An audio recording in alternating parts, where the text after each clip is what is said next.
Okay, good afternoon, everyone. So the SAP folks asked me to come today and talk to you about some of our current and ongoing collaborative work with our customer base, with our supplier base, and how that's having an effect on our customers' readiness and their ability to conduct their mission. So I brought a few charts to go through with that. I also want to leave time at the end for kind of as the business guy for DLA, if there's anything you want to talk about beyond the topic, plenty of time for questions and answers at the end. So what I want to start with is, for those of you that are not familiar with DLA, I wanted to take a couple charts up front just to do a little baselining. I won't read all this to you. A couple things I'll highlight. You can see for us, last $35 billion enterprise. I think that's Miss Anderson I see out in the crowd. So I think we're going to end this year just short of $38 billion, so growth at DLA. And I'm going to talk about some of the challenges of that we've had in the last year. You'll also see we've got a network of over 12,000 suppliers in our network. We do about 9,000 contract award actions a day. Not on the chart, that's about 125,000 orders passing through each and every day at DLA. And almost a little over 5 million items we manage in our portfolio. And we do that through 6 major subordinate commands on the bottom part of the chart. And you can see like troop support in Philadelphia has 5 of our 9 supply chains. This gives a little recap of what each of those parts of our business do for the agency.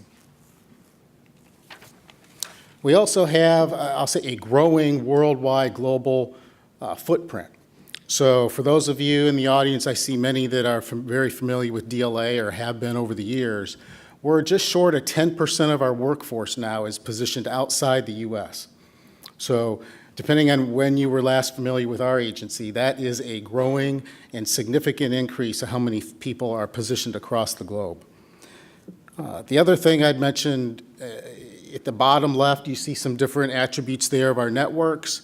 The last bullet there that talks about international cross-servicing agreements, I'll just say that's a growth area.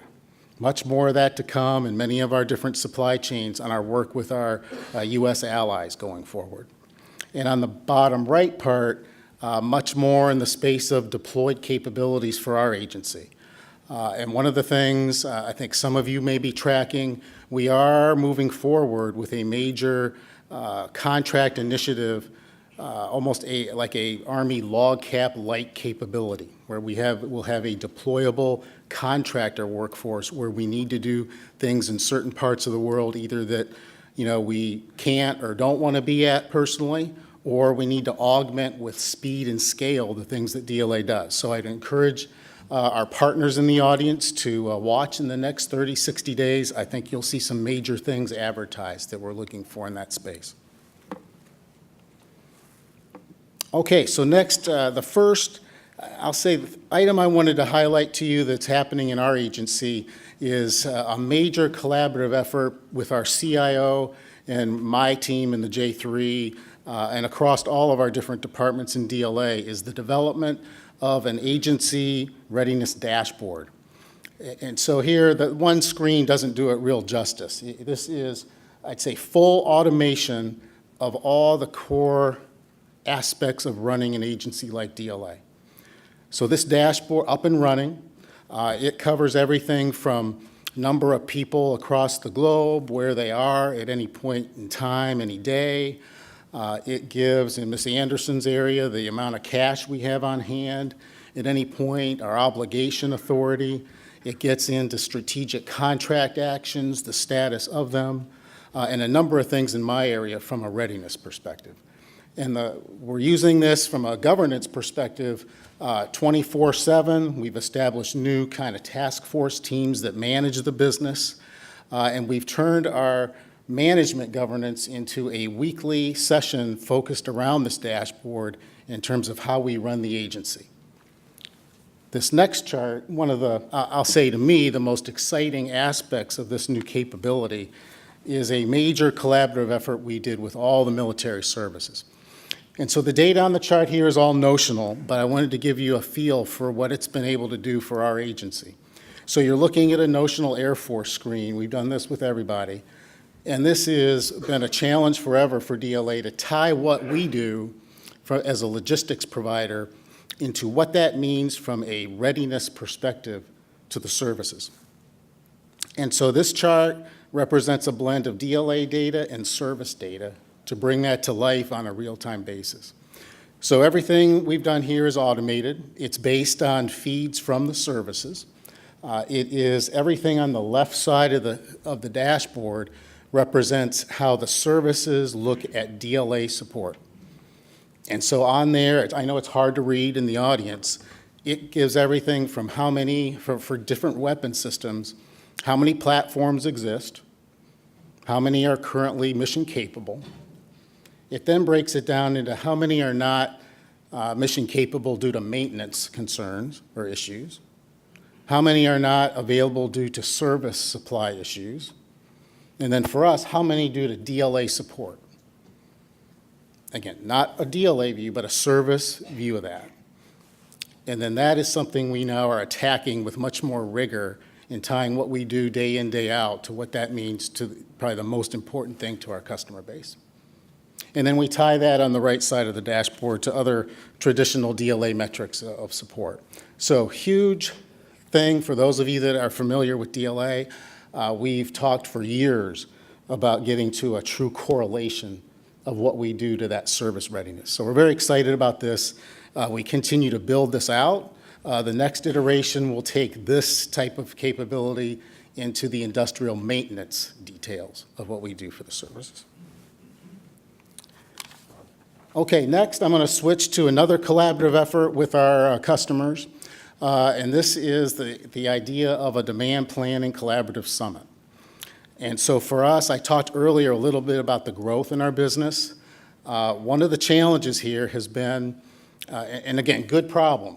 And part of this is, in our world, making people see what a good problem is and what a not good problem is. But one of our issues or challenges has been, over the last 18 months, a insatiable growth in demand.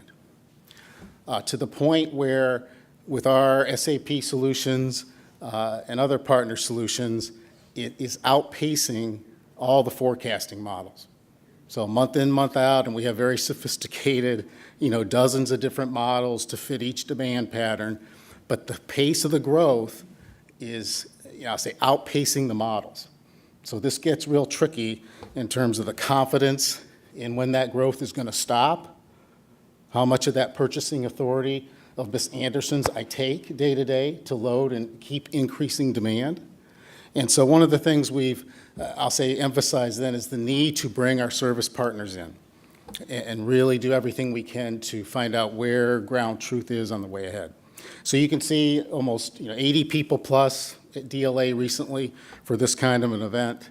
I won't read you the chart on what was all behind it. I'll switch more to what the results were.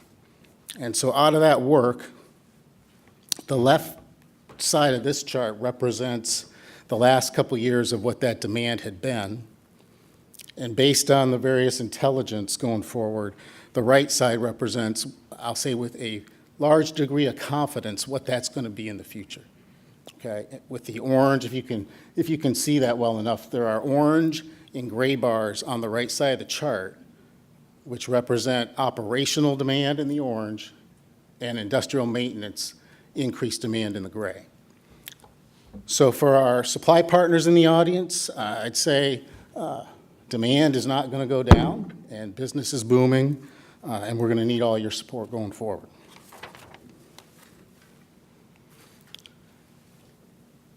So we followed the planning summit with a major DLA industry day. And I see my good friend May even sent us in the audience. She was there with us at that event. This is probably the first time in a long time that the agency hosted an industry day at an agency level. For years, we've done these at our major subordinate commands, but we felt we needed to do a corporate industry day to share some of the trends and the way ahead and what we need from our industry partners. Again, I won't read you the chart of what was behind that day, but I wanted to spend a little time recapping what we talked to industry about and what industry shared back with us. And so for DLA, I'll say that the event represented a recognized need for us to get better at our communications and the way we deal with industry. And so this is a first event of many to come for us to, in my words, show that we really are concerned about that relationship and how easy it is to do business with DLA. So it's at the forefront of an ongoing strategy to improve that from our agency. We also talked about, I'll say, link back to that dashboard I showed you, the need for our partners to quickly respond to true urgent requirements. So the next bullet, we spent a little bit of time talking about, we will be in the future reaching out to folks, not with what I'd call a traditional, I need to expedite a contract, I need it sooner. It's going to be much more with, I need that because 5 F-18s are down because of the part you're providing me. So let's go. And so that was one of the major things we talked about, and how the relationship really needs to mature and get into more detail when we're asking that kind of thing from our partners. We also talked about quoting on solicitations. Sounds pretty basic stuff, but with the scale of what we do, we're finding there are a number of parts and opportunities. One, that we're just not getting quotes from business. And two, when we do, it's taking longer to get those. So that was another focus area we talked about getting better at. For all of DoD, the next item was what we are calling suspended stock. We're seeing huge growth trends in material entering the supply chain that is not packaged right, marked right, whatever you want to call it, both from new procurement along with other customer returns. Almost $500 million worth of this material suspended until we resolve those things, can't be issued to a customer that has a need. So this is a huge focus area. In the last year, we've reduced that by about 40%, and everybody's contributing to make that happen, which is very important. And then last, like always, the emphasis on on-time delivery. And then from a supplier and industry perspective, there were a few things they wanted from DLA. And I've just put the top 3 from our perspective. One, there was an awful lot of collaborative discussion around what could our agency share with industry on what we're going to be purchasing and when we're going to purchase it next. Hugely important for many folks. So one of the things we're doing here, we used to have a tool that did that, all based on our planning time phase system. We're going to revamp that, make some adjustments, and put that out on the street for our supply partners to get a better insight into what we're going to be doing with them and when. The next couple items, lots of discussion about rising raw material cost. For me, the biggest example of that, if those that read the news, was the $1,200 coffee cup came up a couple of weeks ago. And if a lot of you probably don't know the insides of that, part of it is raw material cost, as crazy as it may sound. The other thing with that particular event was we actually ended up determining, again, I won't talk about who needs that cup, but those that want to order it pay less than commercial price from DLA. But again, back to the heart of it being this raw materials issue on a lot of people's minds. And then last, some of the other cyber and other requirements being imposed on industry, definitely on people's minds, and what we could do to help either, ideally alleviate some of that, if not alleviate it, how we can help people work through that easier, and again, back to better communications and relationships. Okay, the other thing, if you didn't see it when we looked at that first chart, a lot more work at DLA is going kind of outside of DoD as well. So over about 25% of our non-energy business is now to other federal agencies. And you can see the numbers here. You can see a firefighter in the upper right. For us, that's a new, fairly new customer, now doing a $36 to $55 million a year with DLA. So what I thought might be appropriate in this area is to give you a feel for what we've done in the hurricane support arena, just to give you a feel of that growth. And so this chart shows you 2017, the things we did for the 3 major hurricanes. And then current events, still going on. This is as of yesterday morning, the level of support we're doing to help with current hurricane events. Okay, my last chart, and then I'd like to hear from you if you have any questions for me. A couple other collaborative type things we're doing. Some major work with GSA. We are working with them, looking at, I'll say, all the parts in the federal catalog as to who's best to support what. Major effort looking at that with GSA. And in this disposition space, some really great work we're doing there, looking at best value providers, where DLA is going to start leveraging them for things they do better that bring in more revenue, and they're going to do the same with us. This particular effort is getting some spotlight time at the OSD reform level as an example of good collaboration. We've been doing cost summits with all of our customer base. I think those are things that Ms. Anderson, the CIO, and I co-chair. I think we're up to Cost Summit 12 coming up. So another great event for folks can come in all the way through getting a detailed DLA invoice of exactly what they're paying and what they get for that. Really roll up the sleeves type event collaboration. Is my buddy Rick Marsh here still from Transcom, or did he leave? I know he was here earlier. Another great partnership we have with US Transcom, not just on continuity of operations, but on all things end-to-end supply chain that we're doing with them. And then last, a lot of work in DoD reform. One of those I wanted to mention here today is the look at this topic called commodity optimization. And what's behind this that will be appealing to some of the audience is a look at, it really fits under our transform storage and distribution.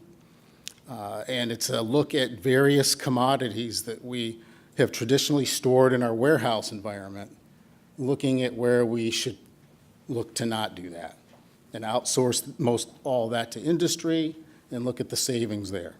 So a lot more to come in that space as well. And I think with that,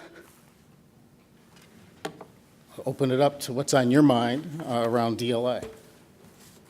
And you can have at whatever's on your mind. It doesn't have to be this topic.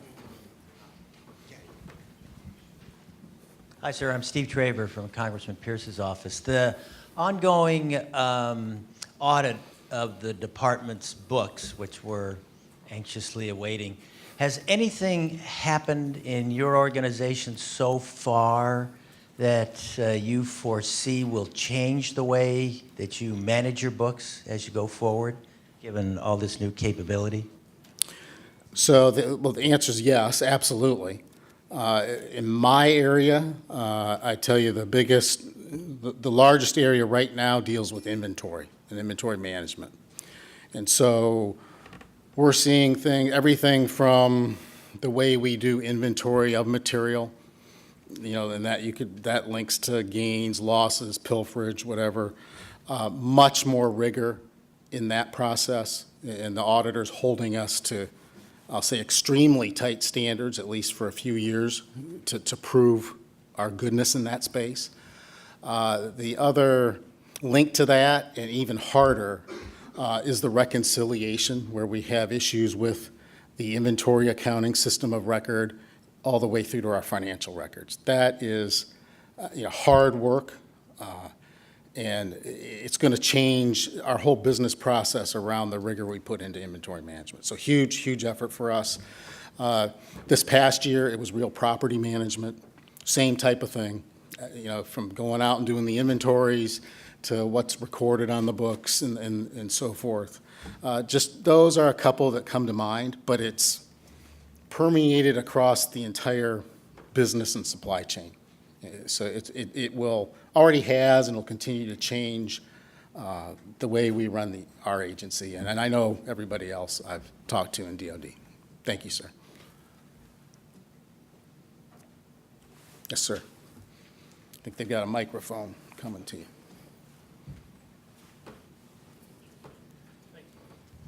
Thank you, Michael. I'm Tim Getters. I noticed on one of your slides you had a figure here for fuel contracts, 662 in 51 countries. In your optimization that you're looking for, is there a focus on trying to reduce the amount of dependency that we have on foreign suppliers, whereas domestic partners might be able to fulfill those needs? So the way I'd probably answer that is we've always had that focus of fully leveraging all U.S. capability in the energy space, and I think we do an exceptional job of it.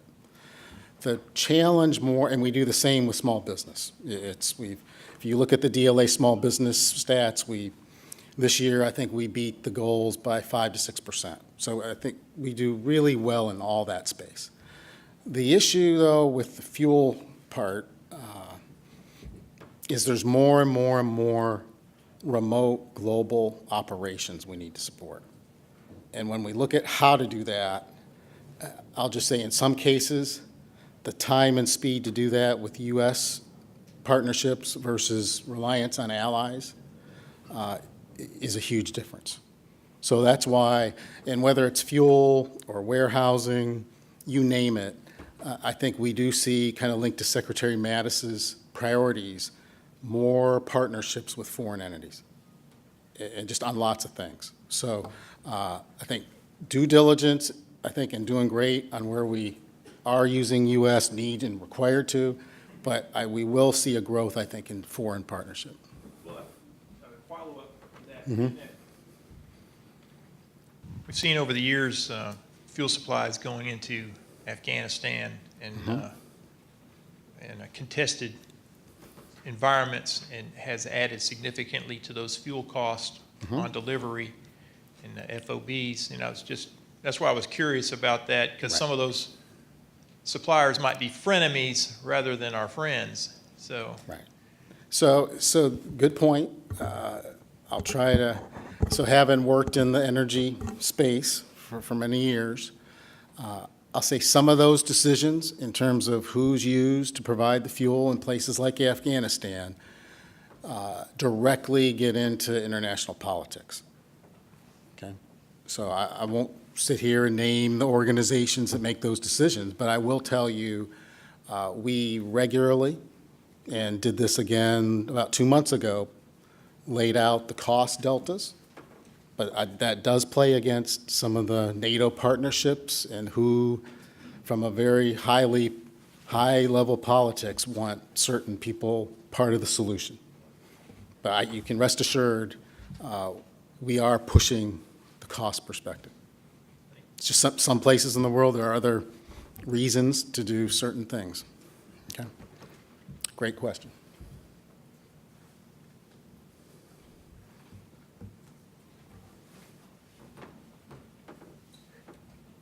How you doing? My name is Leona Flynn. I'm from Fort Eustis, Virginia.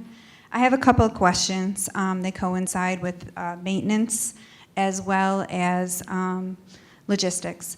So one of the questions I have is, are you able to capture the life cycle management as well as the shelf life of the material that you have?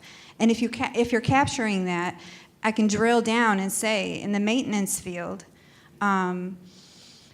doing a non-standard item in GCS Army, we're creating the demand. Sometimes that non-standard item isn't shelved at DLA. So we're having to build it ourselves and do the quotes. And then once it's placed into the system, maybe it is, like we said earlier, the lowest cost that we're going with. So it's actually forcing DLA to put a contract out there and put that item on the shelf. So then I go back to life cycle management and shelf life. Those are some of the challenges that we have at the lowest level, that if maybe DLA can provide some type of not outsourcing, but maybe SAP can provide something, a dashboard like you had, to show, okay, yeah, these are the contracts that we do have in place, and these are when they're ending. So those of us that are on 3-time life cycles, and the material no longer is there, and we're building that source of supply ourselves in the system, maybe we can capture that prior to. Is there a way to do that? Okay, so I'm going to give like 3 parts to your answer. So first part, I'll say up front, we have the data.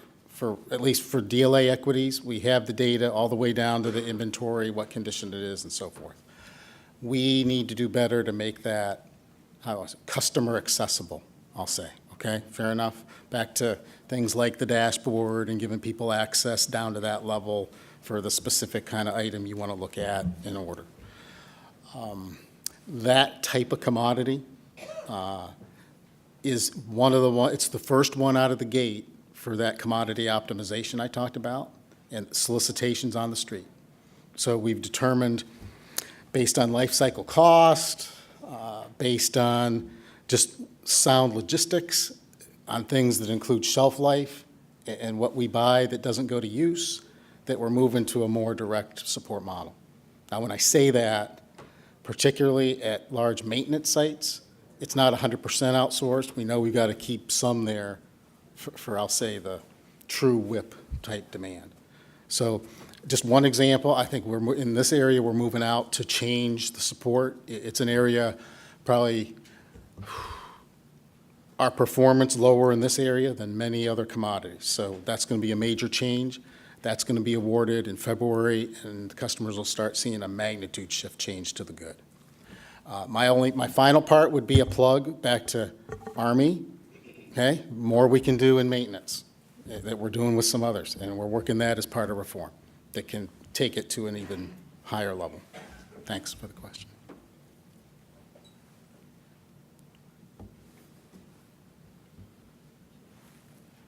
Okay, all right, thank you all very much. Thank you very much, sir.